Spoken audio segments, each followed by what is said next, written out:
कि आखिर किसान इस भयंकर विकास की आंधी में इतना क्यों पिछड़ गया कि आज 100 बीघा का किसान भी बाजार में, शहर में मूंगफली का ठेला लगाने वाले से ज्यादा दुखी है, उससे कम आय वाला व्यक्ति है। जबकि किसान अन्नदाता है, सर्दी में, वर्षा में, तूफान में, आंधी में, कड़कती बिजली में, कड़कड़ाती ठंड में और चिलचिलाती धूप में अपने बच्चे की तरह जो फसल को पालता है, उसको उस फसल का मूल्य कभी उपलब्ध नहीं होता। देश के प्रधानमंत्री जी कल कह रहे थे कि उन्हें यह छूट दी जा रही है कि वो कहीं पर भी अपनी फसल को बेच सकें। मैं एक छोटी सा उदाहरण आपको देना चाहता हूं, क्योंकि मैं आसाम में पोस्टिंग रहा है मेरा। आसाम के अंदर इसी तरीके की छूट दी गई थी चाय बागानों के मालिकों को, वहां के किसानों को, कि आप इस चाय की पत्ती को कहीं नहीं बेच पा रहे हैं और उसकी कोई कीमत नहीं है। बड़ी बड़ी कंपनियां आएंगी और उस चाय की कीमत को समझेंगी, और परिणाम यह हुआ कि उन चाय की कीमतों के बाजार भाव बढ़े, लेकिन किसान को फायदा नहीं है, क्योंकि आज आसाम का किसान नहीं रहा, बल्कि उन चाय बागानों पर मजदूर रह गया है। ठीक इसी प्रकार से जब मल्टीनेशनल कंपनियों को और बड़ी बड़ी कंपनियों को और कॉर्पोरेट जगत को यह अधिकार दिया जाएगा कि वो किसान के साथ कॉन्ट्रैक्ट कर ले, और ये जो कॉन्ट्रैक्ट वाली बात है, सरकार इसका जवाब क्यों नहीं देती? कॉन्ट्रैक्ट क्यों करे किसान? क्यों किसान कॉन्ट्रैक्ट करे किसी से कीमत का? यह गलत है। सरकार को इसमें दूर नहीं भागना चाहिए। सरकार के पास एग्रीकल्चर सुपरवाइजर हैं, सरकार के पास ग्राम सेवक हैं, सरकार के पास कृषि अधिकारी हैं। वो बीच में पड़कर क्यों नहीं किसान को बाजार उपलब्ध कराते? मैं मंडी को कोई ठीक नहीं मानता, क्योंकि मंडी के अंदर किसान की उस फसल को बाजार में रख करके कहा जाता है 2.5 सवा 3 देना है तो दे, नहीं चला जा। सुई से लेकर हवाई जहाज बनाने वाला प्रत्येक उत्पादक अपनी कीमत खुद निर्धारित करता है। हम चाहते हैं कि किसान भी, ये पहला पॉइंट है, किसान अपनी फसल की उपज का मूल्य खुद निर्धारित करे, यानी कि उसको यह निर्धारण का अधिकार हो। लेकिन सरकार को ऐसी व्यवस्था करनी चाहिए कि 1956 में कृषि का जो उपज है उनको मूल सूचकांक के हिसाब से जहां कीमत फिट होती हो, वहां किसान को उसकी उपज की कीमत मिनिमम निर्धारित करे, और किसी भी कंपनी से कॉन्ट्रैक्ट होते समय इस मिनिमम प्राइस से ऊपर की बिड हो। जैसे कि कैसे पता करें हम मूल सूचकांक का? साधारण सी बात है कि सरकारी कर्मचारी का वेतन 1956 में क्या था? तृतीय श्रेणी के सरकारी कर्मचारी का वेतन, सोने का भाव क्या था और 1 क्विंटल गेहूं की कीमत क्या थी, उसी अनुपात में सांख्यिकी आंकड़े जोड़ करके आज 2020 में किसान को उसकी उपज का मूल्य निर्धारण का अधिकार मिले।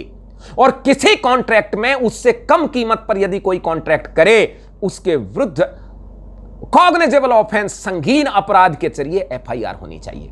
यह पहली बात है कि मूल सूचकांक के हिसाब से उसको कीमत मिलनी चाहिए। यह क्या आप ड्रामा कर रहे हैं? सदियों से किसान की जो उपज है उसकी कीमत 8 से 10 गुना नहीं बढ़ी, जबकि कृषि में प्रयोग होने वाली भूमि की कीमत 400-500 गुना हो गई। कृषि में प्रयोग होने वाले कृषि संयंत्रों की, कृषि उपकरणों की कीमत बढ़ गई, कृषि में प्रयोग होने वाले डीजल की कीमत बढ़ गई, लेकिन कृषि में उपज की कीमत नहीं बढ़ने दी जा रही। और यह कहा जा रहा है कि इस कृषि उत्पाद को गरीब खाता है। इन गरीबों को पालने की जिम्मेदारी हमारी नहीं, क्योंकि हमसे ज्यादा कोई गरीब नहीं है, किसान से ज्यादा और कोई गरीब है ही नहीं। यदि किसान को जब उसकी उपज, ये गरीब सीधा गेहूं खाता है क्या?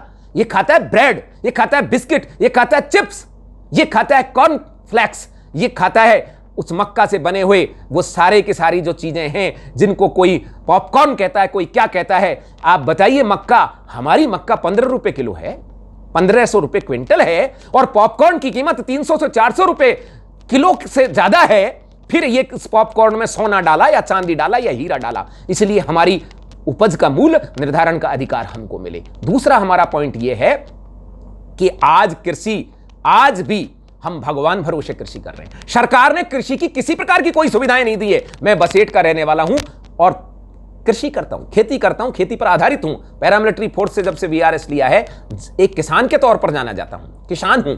आपको मैं ये बता दूं, किसी प्रकार की सुविधा नहीं है। आज भी ना तो बिजली टाइम से आती है और ना बिजली के कनेक्शन मिलते हैं। बिजली के कनेक्शन में सामान्य जाति के लोग, उसमें भी जातिवाद घुसाया है आपने। किसान को उसके व्यवसाय को देखकर आपने किसान नहीं माना है, बल्कि उसमें एसटी, एसटी, ओबीसी और सामान्य वर्ग को अलग अलग कृषि का जो ट्रांसफार्मर का जो कनेक्शन है उसमें 7-7, 8-8, 9-9, 10-10 साल की वेटिंग है, एक पीढ़ी गुजर जाती है इसमें। तो मैं चाहता हूं, सरकार ने जब किसी प्रकार की कोई सुविधा हमें दी ही नहीं है, तो हम इन गरीबों को, जिनको सरकार वोट के तौर पर खरीदती है, इनको पालने की हमारी कोई जिम्मेदारी नहीं है। हमसे गेहूं, हमसे सरसों, हमसे चना, हमसे बाजरा, हमसे मक्का, हमसे चावल सरकार उस भाव ले जो मूल्य सूचकांक के आधार पर फिट बैठता हो। और ये एमएसपी नहीं, एमआरपी चाहिए हमको। सब दुनिया को एमआरपी दी जाती है, हमें एमएसपी दी जाती है, और एमएसपी का नाम है मिनिमम सपोर्ट प्राइस। आप उससे ऊपर कभी खरीदते नहीं है। आपको यह ध्यान देना चाहिए कि एमएसपी से नीचे कहीं कोई मंडी में खरीद रहा है, उसके ऊपर आपराधिक कृत्य जारी होना चाहिए कि इससे नीचे नहीं खरीदी जाएगी। और आप ये क्या बेवकूफ बनाते हैं कि 1 बीघा पर इतनी, 2 बीघा पर इतनी, यदि ज्यादा फसल पैदा होती है तो उसको पानी में बहा दें या कहां फेंक दें। ये इसकी सीमा रुकनी चाहिए, इसकी सीमा हटनी चाहिए कि जितनी भी हमारी फसल पैदा हो, कहीं ना कहीं जमीन में पैदा होगी ना फसल, प्लास्टिक के दाने की तरह तो नहीं बना दी जाएगी ना।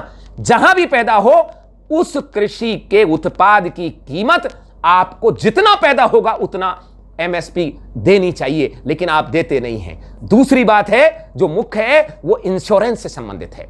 इंश्योरेंस ने, आपने खेत को इकाई नहीं मानकर एरिया को इकाई मान रखा है। हर बार हमारे इंश्योरेंस का पैसा कटता है, जो कि अभी कपास के इंश्योरेंस का प्रधानमंत्री फसल बीमा जो है उसकी कीमत आपने 3 गुना बढ़ा दी है, और आप बेवकूफ बनाते हो सम्मान राशि। ये जो 6,000 रुपया आप भीख के तौर पर देते हो, हम देते हैं आपको 6 लाख रुपए, क्योंकि आप हमारी जो फसल की कीमत है उसकी कीमत को मूल्य सूचकांक के हिसाब से इतना कम पर खरीद रहे हैं। आज गेहूं की कीमत कम से कम 30,000 रुपए क्विंटल होनी चाहिए, लेकिन आप हमको गेहूं 1,600 रुपए किलो, 1,700 रुपए किलो, और अभी आप खुश होते हैं कि आपने उसको बढ़ा दिया। अभी 1900 के समथिंग का आपके गेहूं की सपोर्टिंग प्राइस आपने घोषित की है। आपको शर्म आनी चाहिए। जिससे आप अन्न खाते हैं, उस अन्न की कीमत आपने इतनी कम कर रखी है, और उसी अन्न से जब आप बिस्किट खाते हैं तो 500-600 रुपए किलो के हिसाब से बिस्किट आता है। आपने पार्ले जी वाले को यह नहीं कहा कि तू तो कम से कम 300 रुपए किलो गेहूं ले।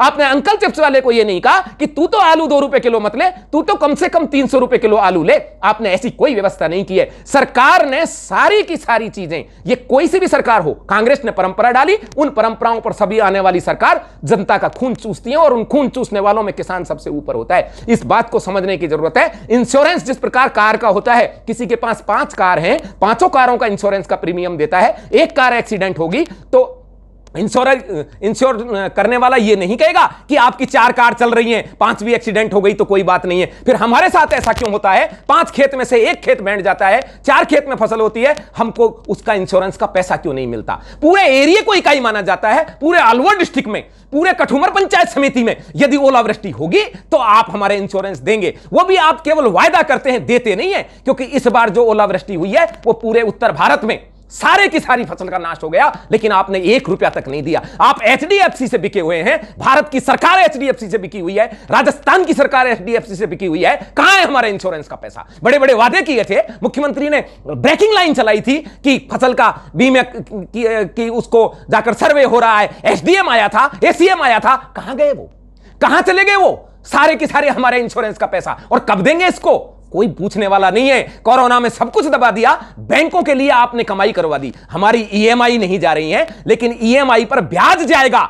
अर्थात बैंक का बिजनेस हो गया कि जो ईएमआई जो थी उस ईएमआई को वापस उसने उपभोक्ता को दे दिया। आपको शर्म आनी चाहिए, लेकिन आप इस चीज का नहीं करेंगे। इंश्योरेंस में जिस प्रकार से कार का इंश्योरेंस होता है, आदमी का इंश्योरेंस होता है, घर का इंश्योरेंस होता है, ठीक इसी तरीके से खेत का, हर खेत का इंश्योरेंस होना चाहिए। यदि 10 खेत में से 1 खेत बिगड़ता है, उसका इंश्योरेंस का पैसा मिलना चाहिए, और पार्शियल इंश्योरेंस भी मिलना चाहिए। यानी कि इस तरीके से होना चाहिए कि इसमें 20 क्विंटल गेहूं पैदा होंगे और मुझसे प्रीमियम ले ले। यदि 20 की जगह आधी फसल नष्ट होती है, 10 क्विंटल होता है, तो बाकी 10 क्विंटल का पैसा मेरे को इंश्योरेंस कंपनी द्वारा दिया जाना चाहिए। इस तरह का इंश्योरेंस चाहिए, हमें बेवकूफ बनाने का प्रयास न करें। तीसरी जो सबसे महत्वपूर्ण बात है, वो बात है कि कृषि का ये जो ऋण आपने किसान के ऊपर दिखा रखा है। यह किसान के ऊपर ऋण नहीं है, बल्कि आपने मूल सूचकांक के हिसाब से फसलों की कीमत नहीं बढ़ाई है, इसलिए इस डिफरेंस के चलते हमारे ऊपर यह किसान के ऊपर ऋण है।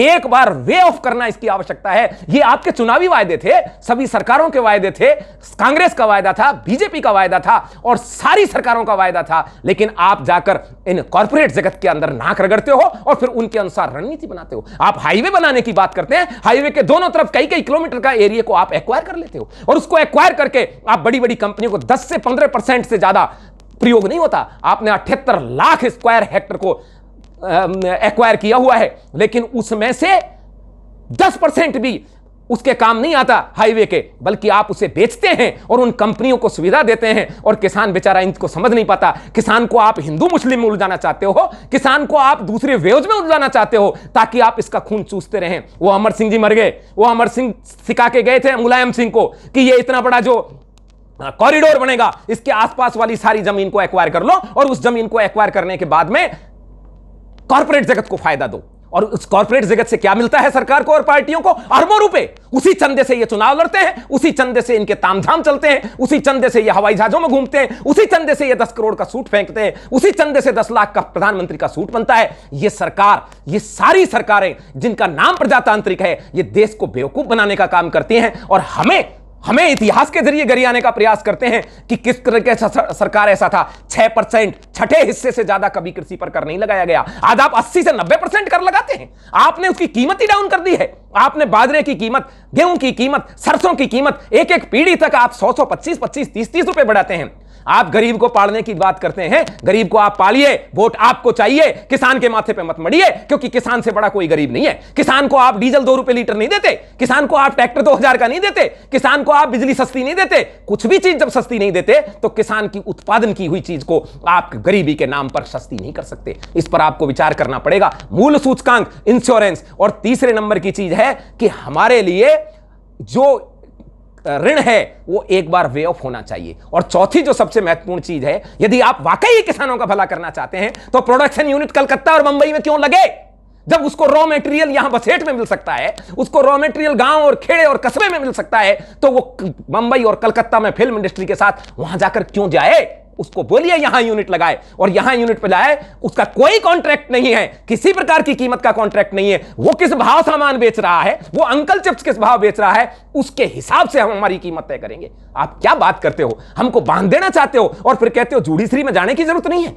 एसडीएम में चले जाएंगे। एसडीएम, आरटीओ, ये सबसे ज्यादा भ्रष्ट एजेंसी हैं जो आपसे रुकी नहीं है, इसलिए आप एसडीएम के पास भेजना चाहते हैं, क्योंकि एसडीएम कॉर्पोरेट जगत वाले के आगे हाथ जोड़कर खड़ा रहता है और किसान के कपड़ों में से उसे बदबू आती है, उसके अंदर नहीं घुसने देना चाहता। एसडीएम को बोलिए खेत पर आए, एसीएम को बोलिए खेत पर आए। प्रजातांत्रिक सरकार है, आप जिम्मेदार प्रजा के प्रति हैं, एसडीएम के प्रति नहीं है। हम नहीं जाएंगे एसडीएम के पास। एसडीएम को बोलिए कि हर खेत के पास में अपना नुमाइंदा रखे और वहां जाकर कार्रवाई करे। एसडीएम खुद संज्ञान ले बिना किसी शिकायत के लिए। क्यों करें हम शिकायत? वो क्यों देखने की जिम्मेदारी नहीं है सरकार की कि कहां उसके साथ अन्याय हो रहा है? अनपढ़, गंवार, छोटे किसान, साधारण किसान एसडीएम के कार्यालय तक जाने के लिए आप पैसा देंगे उनको? आप यदि वाकई किसान का भला करना चाहते हैं, ग्राहक को उसके पास भेजिए। मंडियों का समर्थक मैं भी नहीं हूं, ग्राहक को उसके पास भेजिए और उसकी उचित कीमत दिलाइए। चौथी जो महत्वपूर्ण बात है, वो सबसे बड़ी बात यह है, आप देश की संस्कृति के साथ खिलवाड़ कर रहे हैं। किसान की जो फसल, जमीन की जो कीमत है, भूमि की जो कीमत है, उसके ब्याज से कम 2 गुना ज्यादा फसल की कीमत निर्धारित की जाए। यानी उदाहरण के रूप में यदि 1 लाख रुपए का कहीं बीघा है, वैसे है नहीं 1 लाख रुपए का कहीं भी बीघा, कम से कम 10 लाख रुपए का बीघा है, पर 1 लाख रुपए का कहीं बीमा है, 1 लाख रुपए बीघा कहीं जमीन का भाव है, तो उसमें कम से कम 20,000 की पर ईयर फसल होनी चाहिए। आज की तारीख में छोटे से छोटे गांव में भी 10 लाख रुपए बीघा जमीन है, यानी 1-2 लाख की फसल आप उसकी कीमत निर्धारित कीजिए, तब जाकर के वो किसान गांव में रहेगा और खेती करेगा।